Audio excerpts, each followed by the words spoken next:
We are very happy. I'm speaking now on behalf of head of our Secretariat, His Excellency Chengitai Masango, that our intersessional work with the dynamic coalitions now can be a bit more open, and we can share those innovative ideas, thoughts, and interesting ideas to the wider community with the help of the dynamic coalitions. So I just wanted to greet you all and thank for your attention and presence today.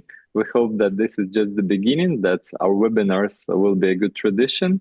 So this season before the IGF in Norway, we will have 4 thematic webinars on each of the main sub-themes of this year's IGF. So right now, I want to give the floor to the inspirer and the moderator of our webinar series, Dr. Rajendra Gupta. Please. Thank you, Roman, and the IGF Secretariat for this wonderful webinar. Good morning, good afternoon, good evening, and to some good night who are joining from the time zone. As we know, this is a very interesting day in history. 3rd April is the day when 69 years ago, Maarten Cooper made the first call from a mobile phone. And 4 years later, John McCarthy coined the term artificial intelligence. It was a good 65 years ago. And look at how far we have come in artificial intelligence. And in the Global Digital Compact, governing artificial intelligence for humanity's benefit is one of the key focus areas. And the challenge with new technology is what I would say as the Collingridge dilemma. I don't know how many of you know it, but this is about the dilemma in regulating new technologies. When they're very early, we have very less information, we cannot regulate. And then is the entrenched systems. The cost and controls become, prohibitive control technologies. And that's what is the dilemma about AI. And today we're going to discuss this. We have a wonderful panel. And in my view, I think governing AI well will ensure that we power machines and empower humanity. And if we don't do that well, we will go the other route, which we can't afford to. But as we see today, that what has happened is we are overestimating the short-term impact of AI and underestimating the long-term impact of AI, which means that we need to start the discourse on how do you govern AI. Literal sense governance is about who decides, how we decide, and how we ensure accountability. There are 3 dimensions of what I would call the AI that we need to look at: humanity, harmony, and hope. And of course, it should be helpful, that is, assist humans, harmless, no harm, physical, emotional, social, and it should be honest and truthful and transparent. That is what this is about. And with these thoughts, let me move to the global leaders who have joined us today. And we are going to chat on the questions also. Please keep putting your questions in this chat. We will try to use this time with us in terms of our taking questions and answering them. So my first question is always on the point that is the FOMO of AI real, which is fear of missing out. So I'm going to ask, this is a yes or no before we move to the next question. So Dino, is the FOMO of AI real? Thank you, Professor Rajendra, and thank you to the IGF Secretariat for supporting and organizing this important event. I do think that indeed there is this feeling of every organization or every professional that is involved in managing data, in managing information, in managing system, to feel that AI is at the same time providing great opportunities, but also great risk and great threats. And I think in both sides, in both of these 2 domains, it's hard to appreciate exactly what is the real condition, because we are reading, we are listening, we are witnessing a lot of pilot project as well as production system and implementation, we are also be inundated and overwhelmed.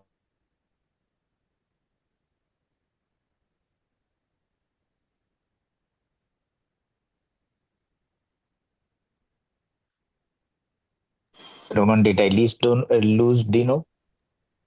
Yes, we just lost him. Okay. Okay, we'll move to the next panelist before we get him. Jutta, what do you think is the FOMO of AI real? Is there a fear of missing out on AI if we don't join the revolution Yes. now? Thank you. Thank you. Janice, what do you feel is the FOMO of AI real? I didn't give my answer, Rajendra. So we just going a yes or no and then get to detailed Okay. questions. Yeah. So that Okay, sets the yes, context for everyone. In regard of children, I would say no. Okay. Got it. Janice? It's just another buzzword, so I'm between yes and no. Lovely. Maarten? There's no way we can miss out. Okay. So believe that the fear, this is real. It will happen. It will happen. Okay. Yeah. Okay. So Roman, if I put you on the spot, is the FOMO of AI real? Maybe. Okay. Thank you. Thank you. So now let me move to the questions. Maarten, you have been one of those key shapers of the way internet is evolving. You also served on the ICANN board. What's your advice when it comes to AI governance? For sure, to recognize that it's across borders and that it needs to be bottom up with a clear distinction if what would be needed for everybody and what would be the advanced areas for specific applications.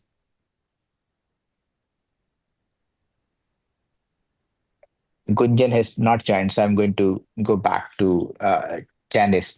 Janice, given the contribution of IS3C to the internet, how do you see the governance of AI given the challenges thrown by the cybersecurity?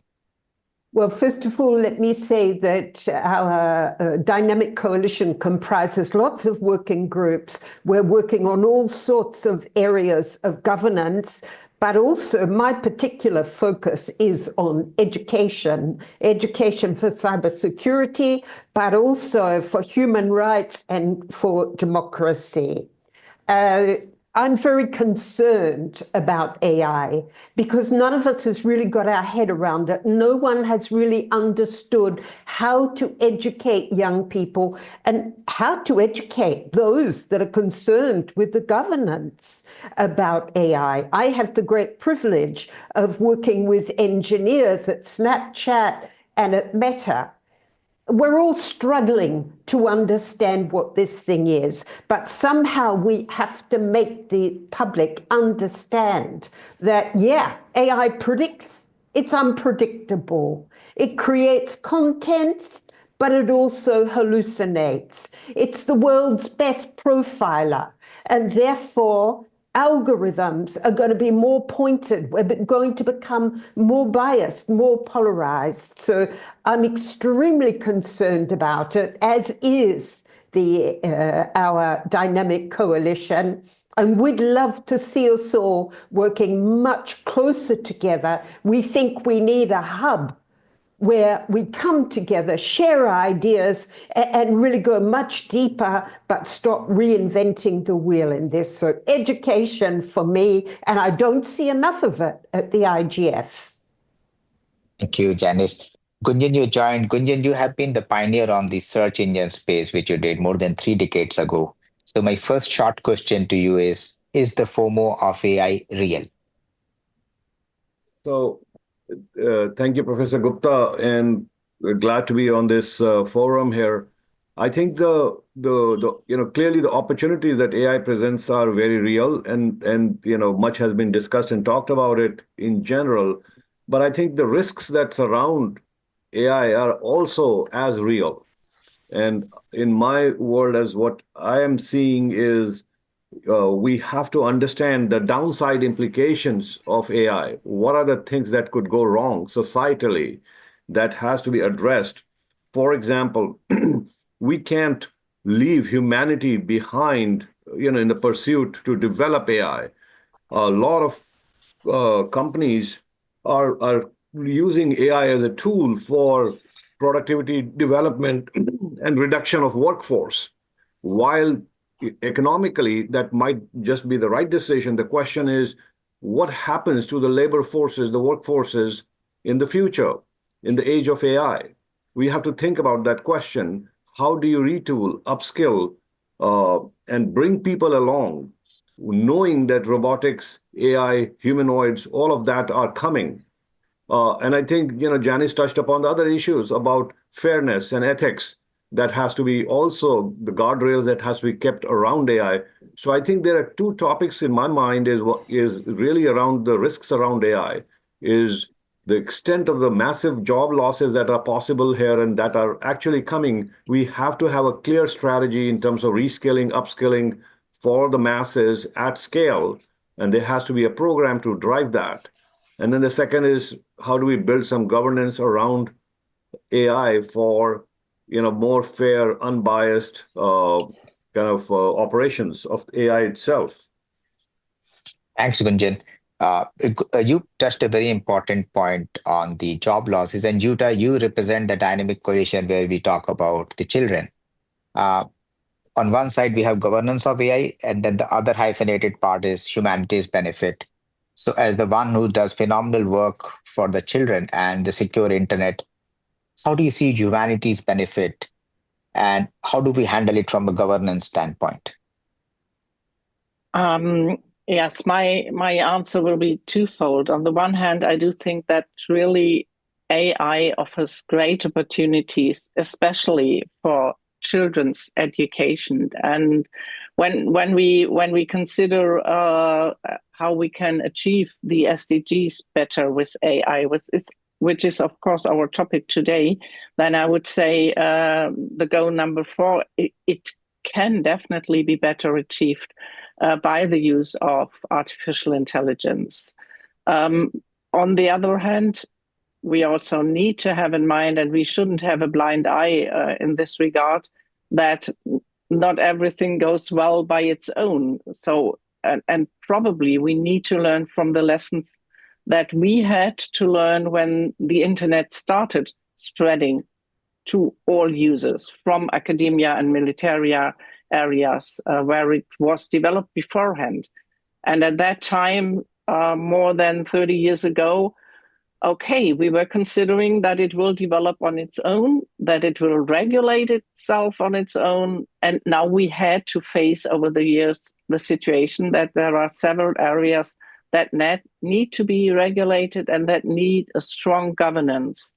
And I do think it's a point of time where we have to consider how we can create this governance of artificial intelligence. And that, from my perspective, it is directly in the heart of internet governance. It's not like we have now an extension that is called artificial intelligence. It's direct in the heart. And so it's also in the remit of the Internet Governance Forum. That's why I'm really grateful that we are going to address these issues today in this webinar and further on then at the Internet Governance Forum in Lillestrøm. Yeah, and I think when we host that almost a week-long meeting in Norway, we will have a deep dive into these issues. But what really bothers me, and Gunjan touched, I think Maarten touched, Janice touched this, Jutta, you have been saying, is what I am increasingly concerned is this January we had the Gen Beta. Those who were born after 1st January 2025 were Gen Beta. Gunjan touched that we're going to replace job. And I think Janice talked about the important part of capacity building. So as the one representing the children in the DC, how are we addressing or going to address? Are there any suggestions from your side that should get into those who are talking about governance in terms of capacity building, in terms of securing the internet for them so that AI can be used as a harness for good technologies? I definitely would not deny the need for education and the need for capacity building. But still, I have to say there will be risks that you cannot address alone with education and capacity building.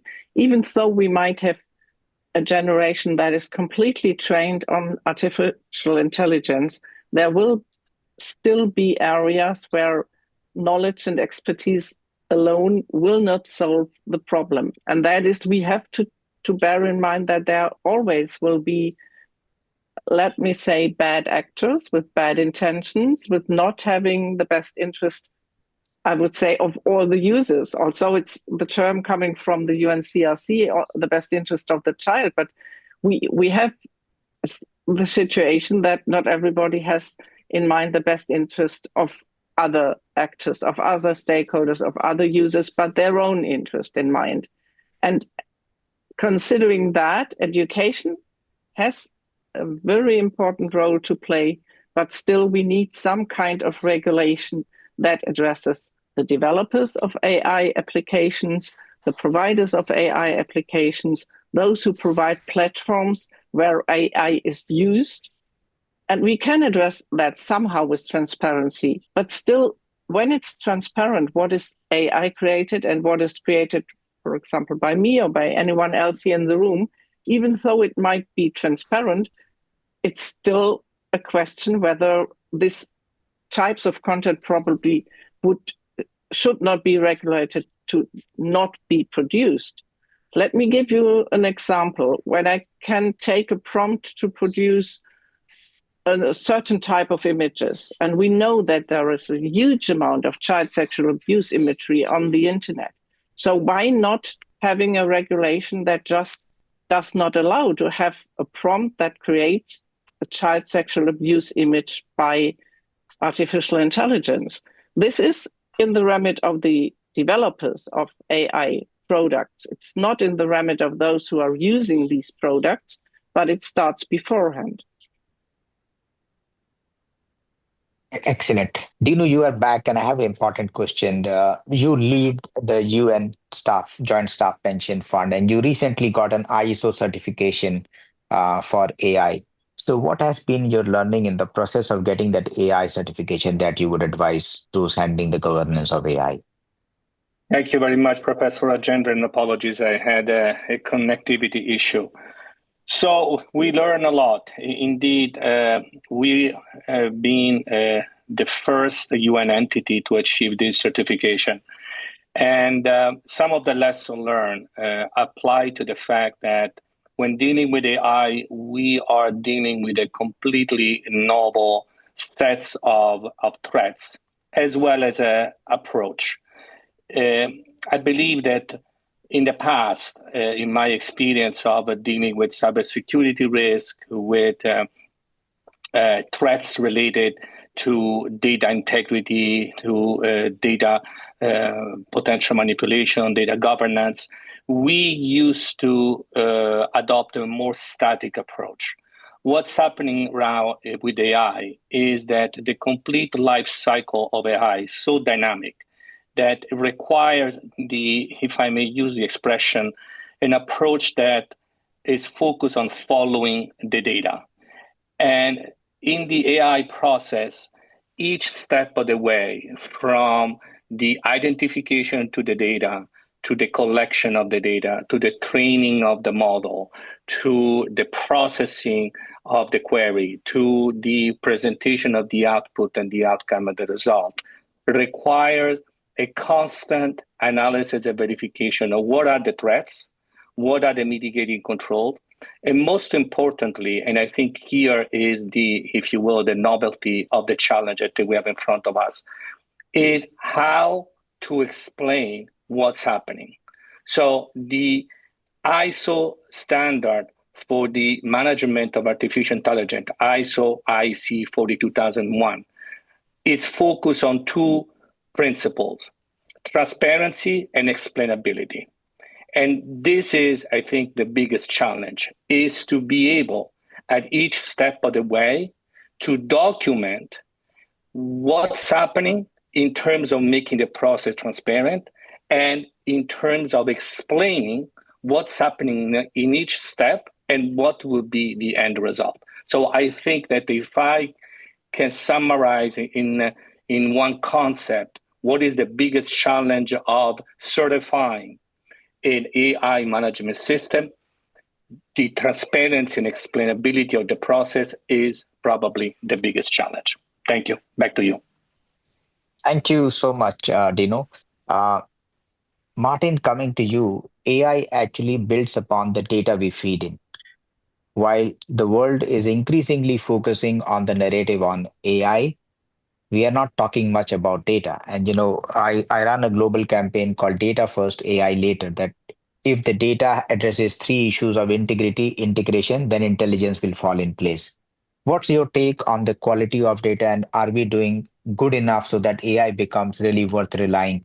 What I think Dino mentioned as AI management and explainability. It's a very good point.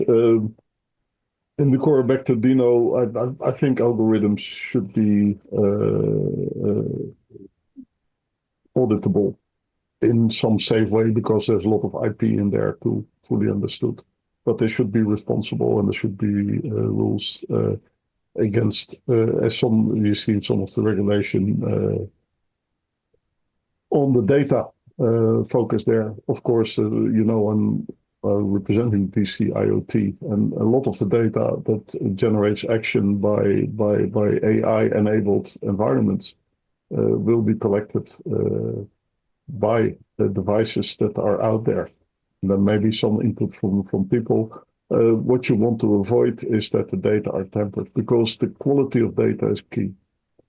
If we talk about AI doing its thing, we know that a new AI algorithm is like a child that needs to be raised. It needs to be fed with data so it can learn. If these data have a big bias, the AI will be biased in its actions. So that is key. So next to a very good understanding of and good data management to ensure that it's clear what data are feeding that AI system is key. And on a more global level, I think that the developments about fair use of data from the scientific research, as has been championed by both the G7 and the G20, will be key to ensure we get balanced AI. Now, one step deeper in that, and I'll give it back to you. This is important on the global level, but it's also important on local level. And this is where Genesis education comes in too. If I want to have the appropriate AI application enabled by IoT or whatever in this region for this purpose, then the people of that region and the purpose need to be involved and understand what they need to do to get it up and running. Ultimately will come, but if we do this in a planned and joint way, it will be much faster than if we wait until all drips down to where it needs to be. Thank you so much, Maarten. Janice, picking up back on the very important point that you are dedicated to is the capacity building. How good you see is the trainings on data that we are doing, and at what level we should start so that, AI matures to be something worth relying on? Well, first of all, something that I keep hearing when I work with the engineers in America, garbage in equals garbage out. And a large language model takes in all sorts of content. And we all know there's a lot of garbage online. So although we can ask industry to do a lot of things, I really think once again that it's up to us, one, to link industry closer with academia so that teachers, all of those that are training and teaching young people from a very early age, really understand what they're training about. We did research a couple of years back, and what we realized is that there's very little training available in certain regions of the world. So rather than AI leaving these regions out, I think we have a lot of work to do to develop programs with industry, to learn from each other's good practice, and to really start informing the public of what's happening to them. We live most of our life online. 99.9% of all data, all information now is produced online or is stored online. And yet, how many of us fully understand even our mobile phone and all of the capacities. So I'm extremely concerned. Every year I go to the IGF and I see that education doesn't really have a place at the table. What I would like to see is this hub that we've been talking about for a couple of years now, that also takes on what's happening in the world of AI, where all of the stakeholders can come together, because they're not really, they're staying in silos when they come to the IGF. We need to break down those silos, build bridges so that we all know what we're talking about. But I honestly don't think that there's any way, as long as AI is built on large language models, I don't think there's any way that we can cut out the garbage. So training, there I go again, opening up new opportunities to very diverse populations. The SDG aims for gender balance, and yet we know in the IT world there is no gender balance. Involve more women in this, train them, and allow everyone to fully understand what they're doing when they start using AI. That said, I run a project in Scandinavia, and when you ask young people, teens, are they really using AI, around 35% think that they're using it. The others probably are using it, they don't understand. The other thing we learn, more than half of young people we contacted, their biggest fear is that no one's explaining AI to them, so they want more information. Thank you so much, and highlighting the real ground issues. One of the things we decided as the Academy of Digital Health Sciences is to train all residents of Commonwealth on AI in partnership with Commonwealth. And, in the kind of networks we have at IGF, we can probably go beyond and do that with legends like you. We know the ground realities. Jutta, I'm coming to you. I think this is very important. A part of the governance is awareness, sensitization, and education. Awareness is, I know, but I'm not sensitized of the impact. How do I sensitize the children about learning about AI, and at what stage we should burden them? They're already, I think, under that impression that AI is going to change everything. As we say, we are overestimating the short-term impact, and underestimating the long-term impact. So, Jutta, what would be your take on what I would say for the children that you do represent at the DC? Yes. Yes, thank you for giving me the floor again. Let me give you a short example from research we got from German households, where we have learned last year that in over 40% of households where children aged 2 to 5 years old, so the very small ones we are talking about, in over 40% of those households, already speech assistant systems are installed.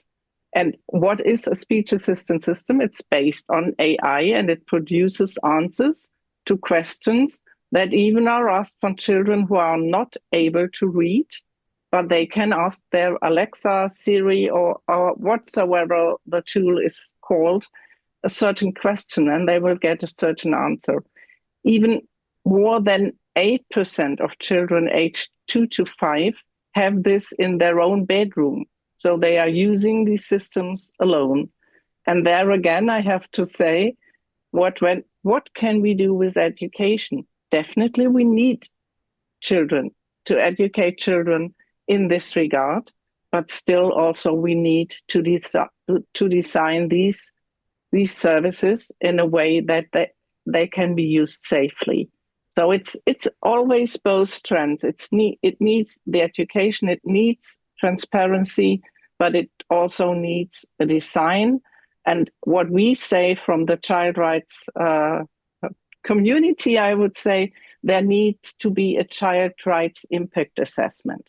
When we are using, be it an application, be it a software, be it a tool, what if we would do a child rights impact assessment before it's implemented, before it's widespread used, considering what does it mean for the rights of the children, and having in mind that really young children are already using devices and services that are driven by artificial intelligence. Thank you, Jutta. And we have the luxury of Gunjan with us, who was in the very early stage involved in the shaping of the internet when it designed among the first search engine whooseware. So Gunjan, in the more than 3 decades, you have seen internet evolve. Today, if we are connecting from across the world, it's thanks to people, who shaped this internet. Today, we are using it is saving costs, time, travel, and sharing the knowledge that we need. Were the debates around the same thing that we are doing today for artificial intelligence, or this is a bigger monster that we have to tackle? Yeah, and no, Professor Gupta. So, very, very important question. And when I go back in time, I kind of feel like we were back then in a communication revolution. If you go back to 1994, 95, with the invention of the browser 30 years back, this was a communication revolution where we were beginning to connect people through information, data, and systems. And that was the genesis of what we know today as a modern day internet. And the way I kind of understood it back then, not as formally as I do perhaps today, and I want us to think about it. We had, however is the population pool in the world, 7 billion people, so 7 billion biological LLMs connected to a wide network. So imagine this visual. We had 7 billion biological LLMs. Each one of us carry an LLM. And by the way, my LLM and our LLM here for a 2-watt compute can compute a mathematical problem. If I put that subject to an OpenAI or any other LLM, that'll probably take several hundred watts for the same compute. So arguably, our biological LLM works better than the digital LLMs that have been designed thus far. We've got to ask the question on energy sustainability. So yes, in 30 years, we've come a long way, but the human brain, our biological LLMs actually work. So let's start with that thesis. And it's our network that has trained the digital LLMs that exist today. Because if you look at it, how they built these digital LLMs, it was built off our content, our data, our information.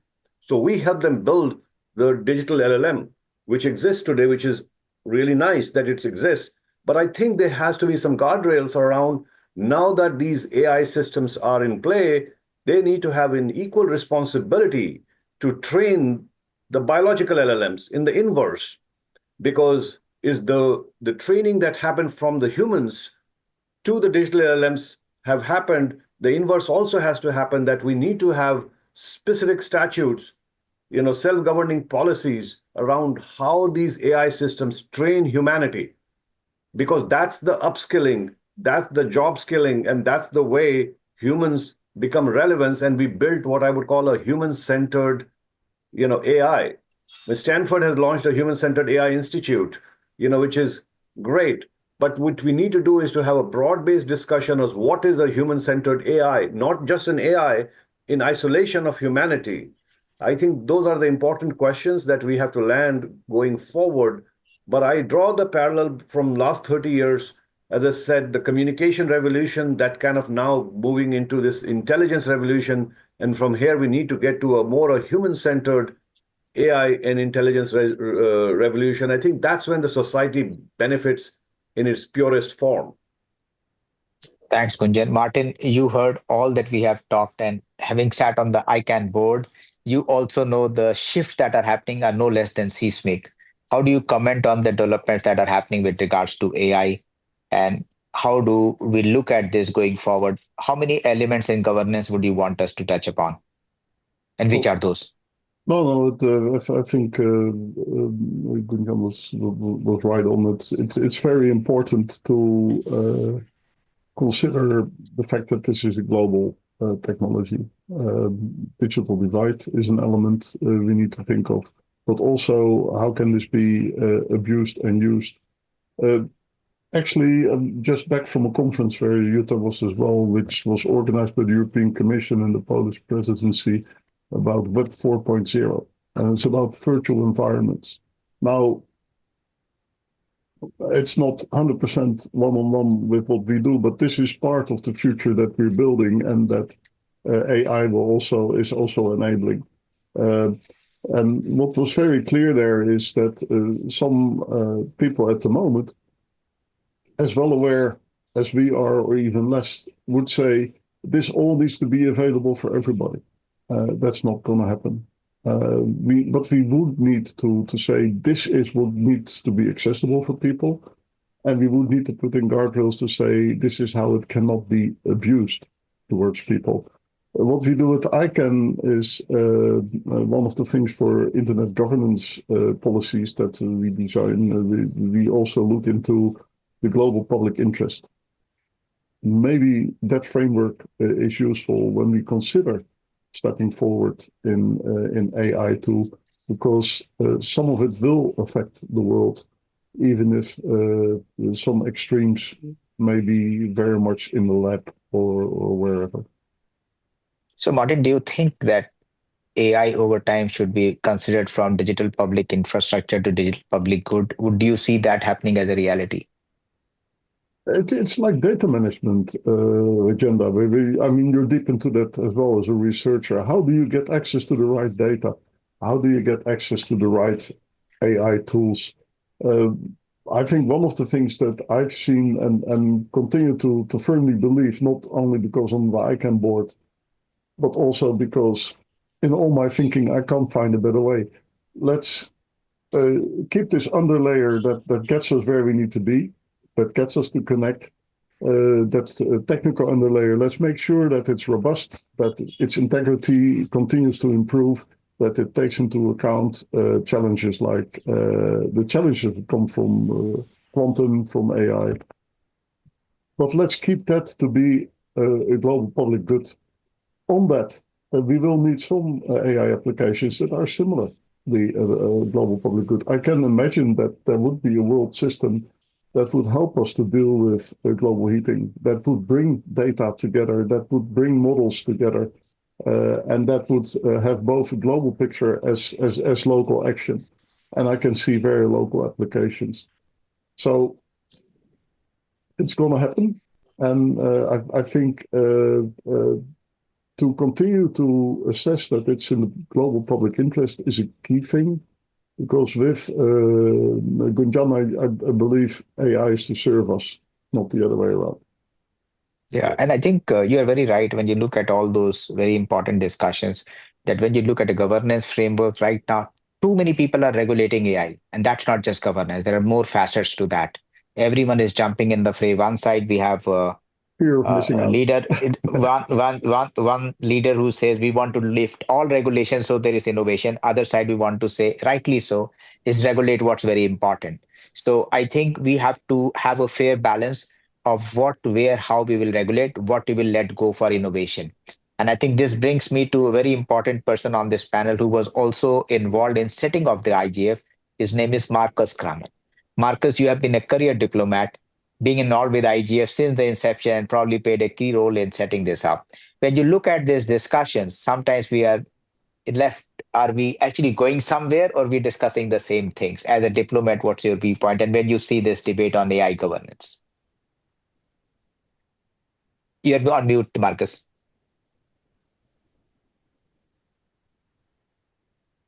Roman, can you check that? We can't still hear you.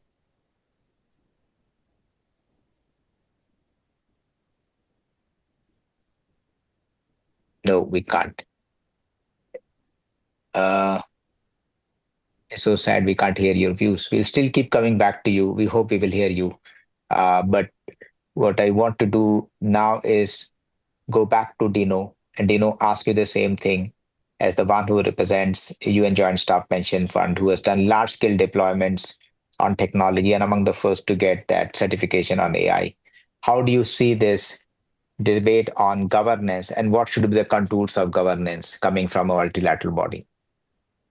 Thank you, Professor Rajendra. And I want to respond by elaborating a little bit more about what my esteemed colleague already mentioned, Maarten, Janice. There was a reference to audit algorithm and reference to making sure that the data input it's correct, it's complete, it's unbiased, which I definitely agree. But as I was trying to explain before, and I think this is the value of practical experience. So I was a former auditor of the UN, hence my, if you will, my focus in certifying, in auditing my own AI implementation. In our case at the UN Pension Fund, our AI implementation was very discrete, very focused.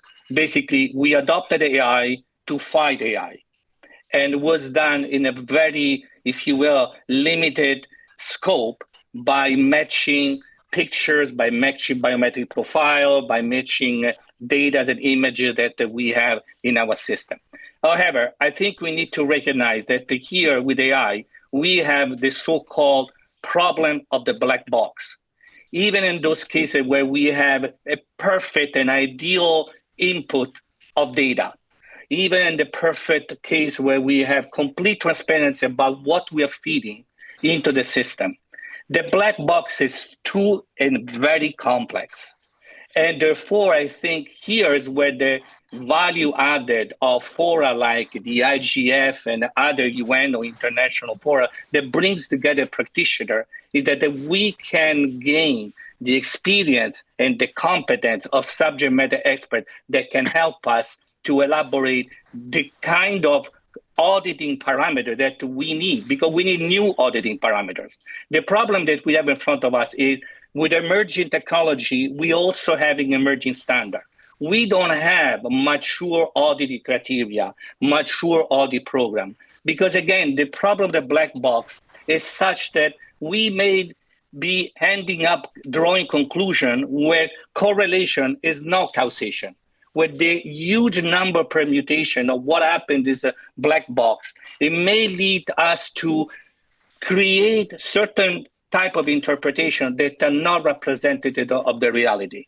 So in my humble opinion, I think there is a lot of work with the international community in building those parameters, in building those criteria, in building those test beds that would allow us to enter into the black box and try to make a sense of it.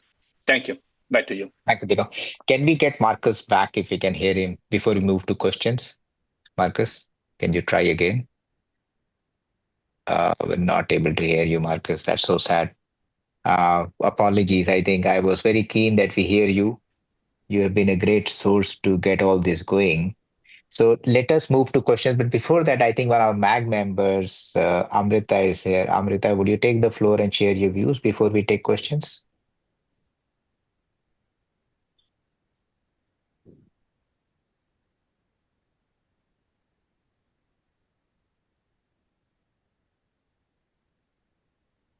Amrita, can you unmute? Yeah. Yes, thank you so much for giving me the floor. No, this is a great discussion. The only thing which I would say is when the dynamic coalition is working a lot, perhaps building on the existing work which the IGF community has been doing would be great. For example, the policy network on AI for the last 2 years has been working on issues like interoperability between systems, technologies, etc., sustainability of AI models, labor, issues of labor, because work is going to be a challenge, even liabilities, who's going to be liable for any risks which come up. Yes, I look forward to more discussions on this, and perhaps people who have been working on those issues, because governance encompasses these things also in a broader perspective. It would help, especially when we want to have more synergies between the DCs and the other intersessional work. So, feel free to look at them when we have the meetings. We will invite you to things, because the policy network does make submissions even to the UN bodies when there are things, or when these discussions are on, especially with the ODET or when the GDC was going on, because we are concerned and we would want some more discussions, especially which is happening at the IGF by the DCs and others, to also be a platform where more such discussions can happen, because IGF is pretty broad-based. For example, even in this panel, you have people who look at, the education, child rights, or even health, IoT, and even technologists like Gunjan, etc. So, that would be good if we could build on our strengths. And yes, you could always look at subscribe to the newsletter, to the mailing list, or attend the calls because it's open, and many of you have expertise. You can come and contribute there to the discussions, and vice versa.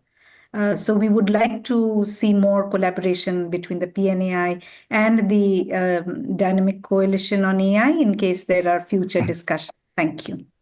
Thanks, Amrita. And as we all know that IGF is a neutral body, and carries all stakeholders. So I think even when we talk of governance, this could probably be the right place to not only discuss, debate, but also create a framework, because we do not have any personal agendas. We represent everyone equally, with I think ethics is definitely the hallmark. Roman, we're going to take questions. We earmarked 25% of our time for questions, given that we had 1 hour. So I'm going to read out, and if I miss, Roman, please chip in to help on some of the questions. So I'm saying Nicholas' point on environment impact of AI and hot topics. So yes, there is enough work we do at IGF on the not only AI part, but also on the carbon footprint or digital footprint. You can look up the work and reports on this topic, and you can write to us. It's Roman, if I take the liberty of saying igf@un.org, you can send your suggestions on that. Can you give an example of how an AI system can train humans and to what end? I think fairly well. There is no area where AI is not touching in trainings. I think it's going on the side of where you want to use and to what extent. It's not matured as yet, but still, I think the robots, forget humans, but even machines are getting trained by AI. That's what I said in the beginning. Powering machines and empowering humans. So it's getting out there. And there are too many questions. So, Roman, we want to filter out. I think I'll leave that call to you to which questions you want us to answer. And if you want to put a specific panelist, we can do that also. Jutta, you put, do we really call it a monster the way it is? We see some of the things like deep fakes and others. So we got to look at that. That could do more harm than good. And so there is another angle to it. So that's probably one thing that we call, but not in a bad sense as of now. Rajendra, I had raised my hand because I wanted to go back to one issue in regard of governance. And there again, I would like to give an example to the participants in the room.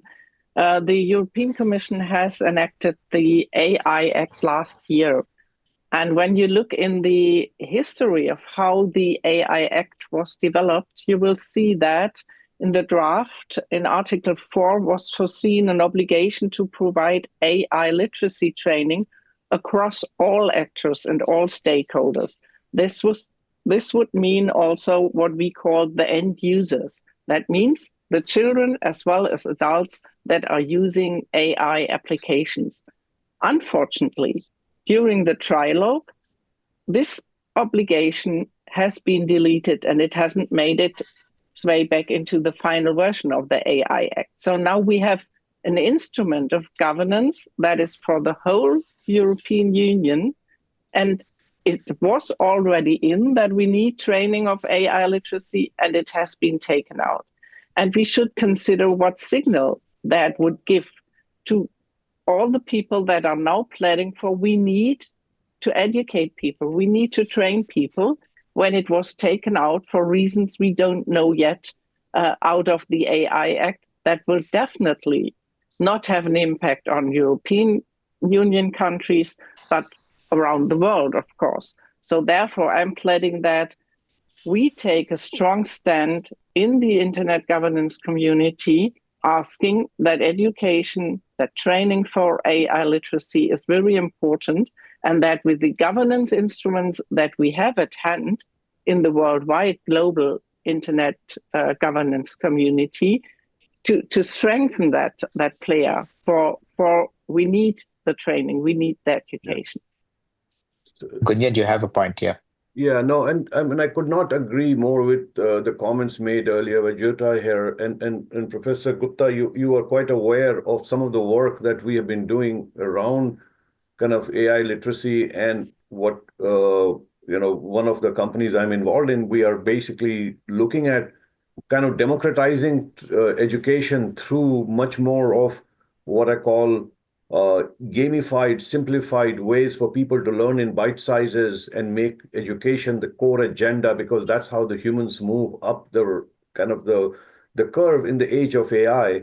And to degree any collaboration or any ideation that is helpful, I definitely think education has to be one of the top agendas, to not just carry the few people who are in the privileged land, but to actually take it out to a broader masses so that people can benefit and be educated. And then there's true transparency around the topic of AI. So I would be very happy if there's any discussion on it, or if there's any contribution that I could make through the efforts that I'm involved in sitting here in Silicon Valley. Thanks, Gunjan. I think as this was our first webinar in the series, we got to go and deep dive into each aspects of governance, on the subjects as well, on the sectors as well, and even the theme of data governance, because there starts the building blocks of AI. Janice, I see your hand raised, so over to you. Yes, I just wanted to come back on that point of training, because I'm extremely concerned. Having been a teacher for the past 50 years, what I see is that we're automating, we're praising, where we are not teaching young people and even older people about the effort required. AI is not adapting to the way people learn, and that's extremely important. AI can be valuable, but if it's not used properly, it makes us lazy learners, and secondly, it encourages plagiarism. So what we really need is research on how it can be best used, how we can actually help people develop self-auditing standards so they realize when to use technology, when to use AI, and what impact it's having on their life and their interactions. So I just wanted to raise that concern. AI in education, yes, but let's do research first and let's follow up with impact assessment. Very important. Marcus, I think you're back. I see your hand raised. No, can't hear you again. Give one more try. Maybe you log in again. We'll try to see if we get you back. So Dino, can you start? Yes, thank you, Professor Rajendra. I wanted to complement my previous response about governance. And so also in my role here, I'm not representing only the UN Pension Fund and its experience with AI, the certification, but also as a co-lead of the Dynamic Coalition Emerging Technology, to basically sound an alert, if you will, not to look at AI in isolation, because ultimately any technology, and especially new technology, are being implemented along with other technology, whether we are talking about legacy systems or we are talking about other emerging technologies. So the point here is that we need to stress the need for a system-based approach, because AI is not utilized in isolation.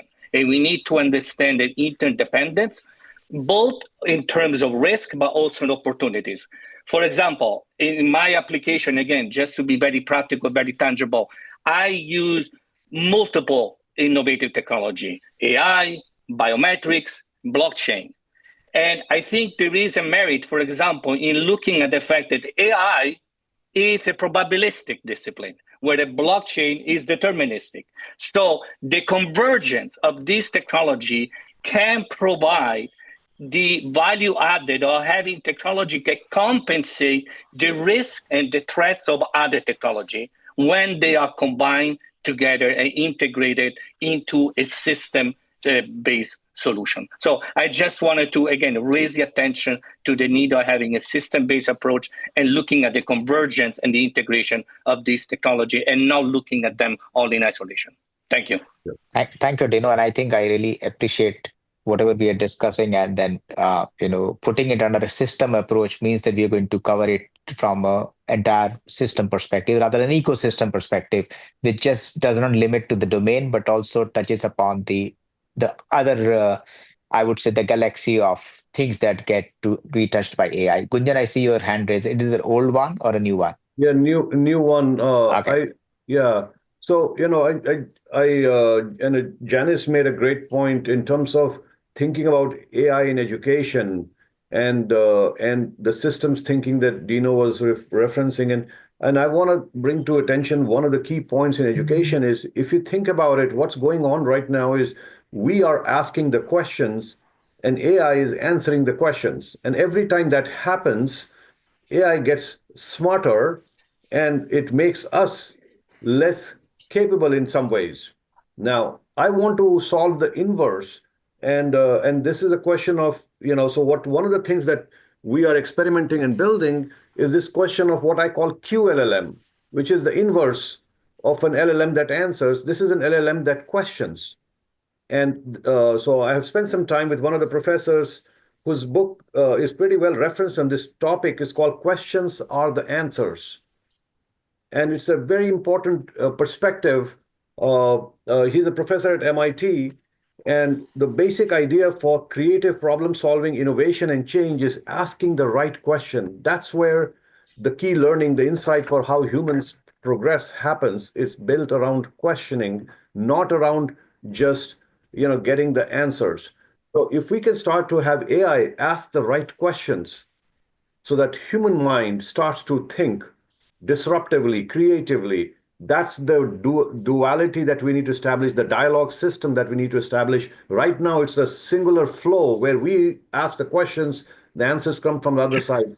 So there are lots of opportunities for further innovation on this subject.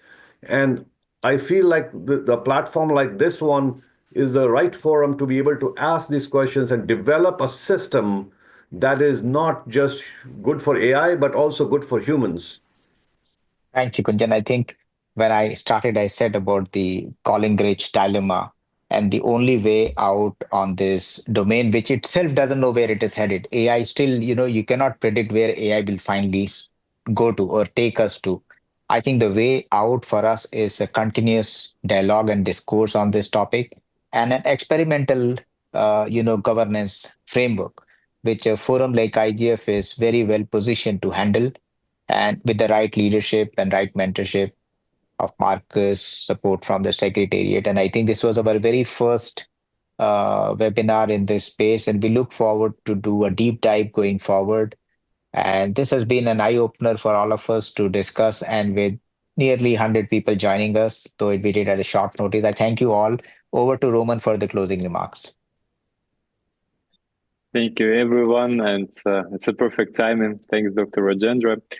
Yes, we have some technical problems, and unfortunately, I don't know why we cannot hear Marcus, but let's hope that for the next webinars, we will have more speakers, more contributions, and more and less technical problems. So anyways, thanks everyone for your patience, for your interest, dear speakers, for your insights.